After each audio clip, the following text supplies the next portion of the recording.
Well, joining us now is Father Peter Gyves, and he's familiar to Catholic TV viewers from his previous appearances, and he joins us today to talk about new offerings from the interfaith ministry, A Faith That Does Justice. Father, thanks so much for being with us today. How you doing?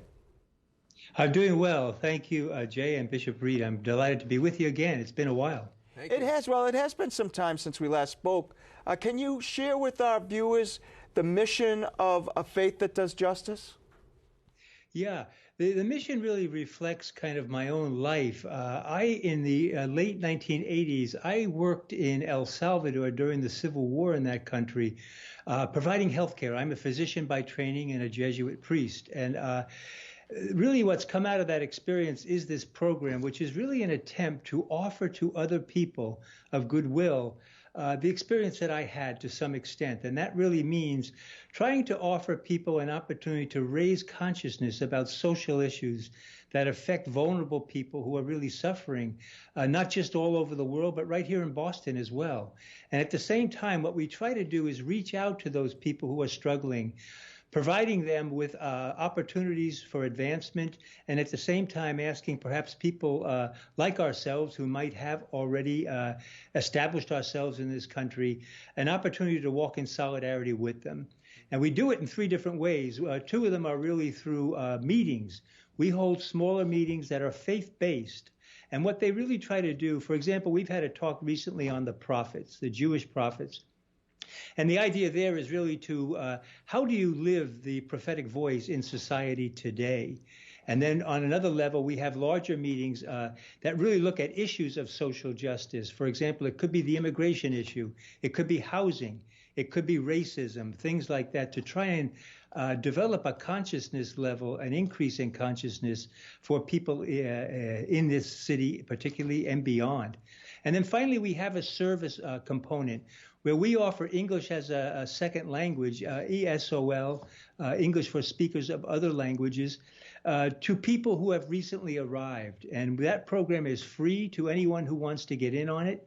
And we run that in collaboration with different people downtown. And when we were able to hold them in session, we were holding them at the Shrine of St. Anthony.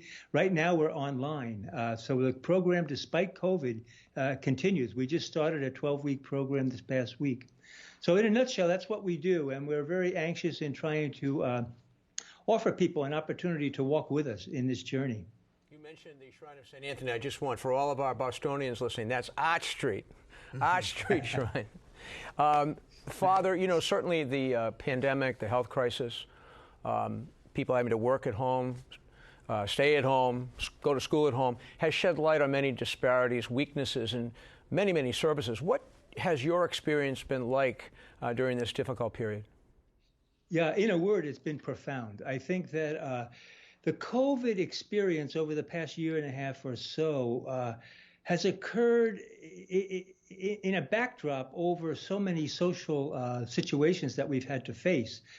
For example, the COVID experience itself has really pointed out very clearly the disparity in healthcare between mostly people who are white and people of color. On top of that, we've seen in our media during this time the racial disparities in this country with Black Lives Matter, with the rise in Asian hate, the problems that the LGBT community is having, women in society and the church. All of these factors really, I think, have hit a lot of people, including myself, to step back and say, if we are people of faith, we are really called to not just attend our churches, our synagogues, our mosques, but also to live in society for a world that is better for all, and from a Christian perspective, to build the kingdom of God. And Faith That Does Justice has some exciting events coming up. Can you tell us about those, Father? Yeah, we certainly do. I think, at the end of September, we have invited Reverend Brian Hare, well known to you and to the Archdiocese of Boston. He's going to come to St. Cecilia's Church in the Back Bay area on Thursday, September 30th from 6:30 to 7:30. And he's going to try to put in perspective the past year and a half or so with all of these different crises that we've been facing, basically asking the question, what does it mean to be a person of faith, and how do we live that faith in a society that has become so polarized and really beset with so many social issues. Brian has really called his talk really facing cosmic challenges. And what's the role of faith, of reason, and the community in a response to these challenges that we now face? I'd encourage everyone to come. You can attend online, you can attend in person, and we really would welcome you to be there.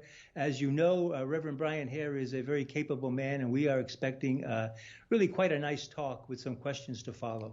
And where would they go, Father, to watch that online? Yes, we'd ask them to go to our webpage, which is www.faith-justice.org. When you get there on the homepage, you'll see an invitation to this meeting. And if you click on the button, you can register. You can register for the online version, which will be live, or you can register to come in person to St. Cecilia's Parish Hall on September 30th at 6:30 p.m. Thank you so much for being with us today. Always a pleasure. Stay safe and best of luck with the meeting. Okay, well, thank you very much. Thanks for having me, and I look forward to seeing you down the road. Very good. Thank you. Take care. God bless.